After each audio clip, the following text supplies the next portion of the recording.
வலதுசாரிகள் இதில் தலையிட்டு பஞ்சாயத்து செய்வது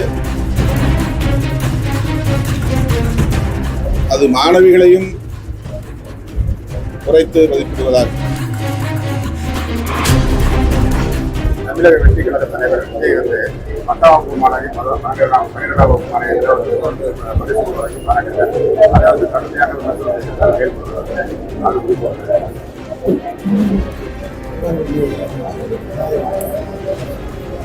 வேல்முருகன் என்ன பின்னணியில் அதை சொன்னார் என்று எனக்கு தெரியவில்லை.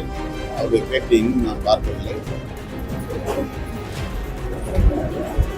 அது மாணவிகளையும் குறைத்து மதிப்பிடுவதாக அல்லது கொச்சைப்படுத்துவதாக இருக்கிறது. அப்படிப்பட்ட விமர்சனங்களை அவர் தவிர்த்திருக்கலாம் என்பது என்னுடைய கருத்து.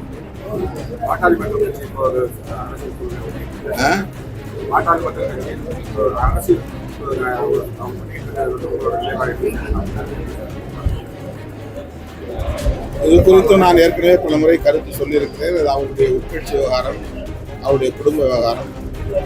ஆனால் வலதுசாரிகள் இதில் தலையிட்டு பஞ்சாயத்து செய்வது கவலை அளிக்கிறது. அது ஒரு இடதுசாரி அரசியலை முன்னெடுத்து எழுச்சி பெற்ற இயக்கம். ஆனால் இன்றைக்கு வலதுசாரிகள் அந்த இயக்கத்தை வழிநடத்தக்கூடிய அளவுக்கு அல்லது பஞ்சாயத்து செய்யக்கூடிய அளவுக்கு ஒரு பரிமாணம் ஏற்பட்டிருக்கிறது அல்லது பரிணாமம் ஏற்பட்டிருக்கிறது என்பது கவனிக்கத்தக்கது. வலதுசாரிகள் தலையிடக்கூடிய இயக்கங்கள்